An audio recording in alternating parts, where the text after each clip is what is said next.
اللہ تعالیٰ نے انسانوں کو اتنی خوبصورت زندگی اس لیے عطا فرمائی تاکہ وہ دیکھیں کہ کون اس کے احکام پر عمل کرتا ہے اور کون اس کے احکام پر عمل نہیں کرتا ہے۔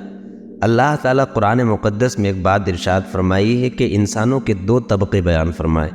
ایک طبقہ تو وہ ہے جو ایمان لانے والا طبقہ ہے، اللہ پر ایمان رکھنے والا، اللہ کے احکام کو ماننے والا، اور دوسرا طبقہ وہ ہے جو اللہ کے احکام کو نہ ماننے والا ہے۔ اللہ تعالیٰ نے ارشاد فرمایا کہ دونوں برابر نہیں ہو سکتے، اس لیے کہ جو اللہ پر ایمان لانے والے ہیں وہ آنکھ والے ہیں، اور جو اللہ پر ایمان لانے والے نہیں ہیں وہ اندھیرے اور تاریکی میں ہیں۔ ایمان والے کو روشنی سے تعبیر فرمائی اور جو ایمان لانے والے نہیں ہیں اسے تاریکی اور اندھیرے سے تعبیر فرمائی۔ ایمان والے کو آنکھ والا کہا، جبکہ اللہ پر ایمان نہ لانے والے کو اندھا اور نابینا کہا، اور یہ فرمایا کہ جو آنکھ والے اور بے آنکھ والے دونوں برابر ہو سکتے ہیں؟ یقیناً دونوں برابر نہیں ہو سکتے۔ اللہ تعالیٰ نے ایمان والوں کی کچھ خصوصیات بیان فرمائی۔ سب سے پہلی خصوصیت یہ بیان فرمائی کہ الذین ینقضون المیثاق، اللہ تعالیٰ سے جو وعدہ کر رکھا ہے اس کو پورا کرتا ہے۔ اللہ تعالیٰ سے وعدہ کیا ہے؟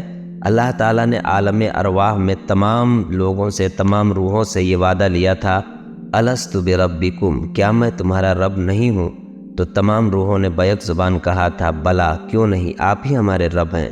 تو اس دنیا میں آنے کے بعد جو ایمان والے ہیں وہ تو اپنے اس وعدے پر قائم رہے، مگر جو ایمان لانے والے نہیں ہیں وہ اس وعدے کو فراموش کر بیٹھے، اس وعدے پر قائم نہیں رہے۔ اس کے علاوہ اللہ تعالیٰ نے ایمان والوں کی دوسری خصوصیت یہ فرمائی کہ والذین یصلون ما امر اللہ بہ ان یوصل، کہ اللہ تعالیٰ نے جن رشتوں کو جوڑنے کا حکم دیا ہے، جن لوگوں کو جوڑنے کا حکم دیا ہے، ان میں جوڑ پیدا کرتے ہیں، توڑ پیدا نہیں کرتے، رشتوں کی حفاظت کرتے ہیں۔ اللہ کے نبی صلی اللہ علیہ وسلم نے ارشاد فرمایا کہ اگر تم میں سے کوئی یہ چاہے کہ اس کی عمر میں، اس کی رزق میں برکت ہو، تو اسے چاہیے کہ وہ اپنے عزیز و اقارب، اپنے رشتہ داروں کے ساتھ حسن سلوک کا معاملہ کرے۔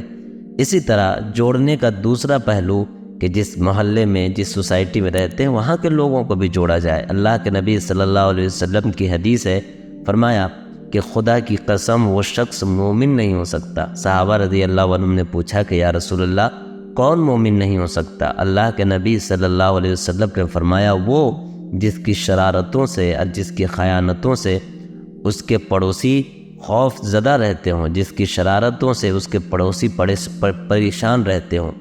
تو یہ ایمان والے کی شان ہے کہ وہ سب کو جوڑ کر چلتے ہیں، کسی کو پریشان نہیں کرتے۔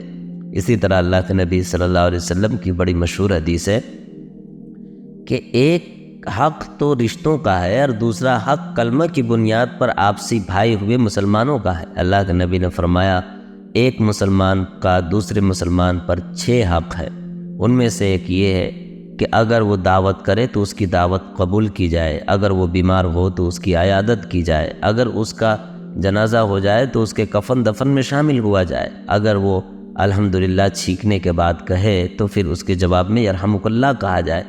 یہ ایک حسین سوسائٹی کی تعبیر ہے۔ تو یہی اللہ تعالیٰ بیان فرماتے ہیں کہ اہل ایمان جوڑتے ہیں، وَيَخْشَوْنَ رَبَّهُمْ، اور اپنے پروردگار سے ڈرتے ہیں۔ ایک آیت ہے قرآن میں کہ وَالَّذِينَ يُؤْتُونَ مَا آتَوْا وَقُلُوبُهُمْ وَجِلَةٌ، اہل ایمان اللہ کے راستے میں صدقہ خیرات بھی کرتے ہیں اور اس کے قبول اور نہ قبول ہونے کے سلسلے میں اللہ سے ڈرتے ہیں۔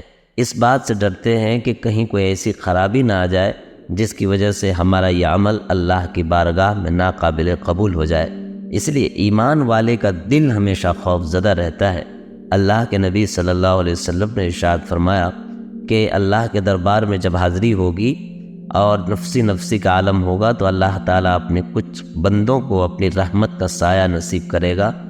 وہ افراد جن لوگوں کو اپنی رحمت کا سایہ نصیب کرے گا اس میں سے ایک وہ بھی ہوگا جس کے دل میں اللہ کا خوف ہو اور اللہ کے ڈر کی وجہ سے کبھی زندگی میں اس کی آنکھ سے آنسو بہہ پڑے ہوں گے، تو ایسے لوگ اللہ کی رحمت کے صاحب ہوں گے۔ اس کے علاوہ بھی اللہ کے نبی صلی اللہ علیہ وسلم نے کئی ساری مثالوں سے بتایا۔ تو ایمان والے کی خصوصیت یہ ہے کہ وہ اپنے پروردگار سے ڈرتے ہیں، وَيَخَافُونَ سُوءَ الْحِسَابِ، اور برے حساب سے ڈرتے ہیں، یعنی کہ اللہ کے پاس حاضر ہو کر یہ چاہتے ہیں کہ ہمارا انجام اچھے لوگوں کے ساتھ ہو، ہمارا جو بھی اعمال ہو اس کا حساب و کتاب آسانی کے ساتھ ہو۔ حضرت عائشہ رضی اللہ تعالیٰ عنہ سے اللہ کے رسول صلی اللہ علیہ وسلم نے ارشاد فرمایا کہ عائشہ یہ دعا کرو کہ اللہ آسان حساب لے۔ حضرت عائشہ رضی اللہ تعالیٰ عنہ نے پوچھا کہ یا رسول اللہ آسان حساب کا کیا مطلب ہے؟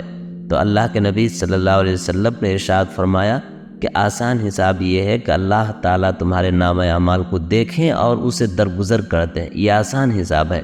جس کا آسان حساب ہوگا وہ تو کامیاب ہوگا، مگر اگر کسی کا حساب سختی کے ساتھ کیا جائے تو پھر وہ ناکام اور بے مراد ہو جائے گا۔ اللہ تعالیٰ سے دعا ہے کہ اللہ تعالیٰ اپنے فرامین پر عمل کرنے کی توفیق عطا فرمائے، ایک سچا پکا مسلمان بن کر زندگی گزارنے کی توفیق مرحمت فرمائے، آمین۔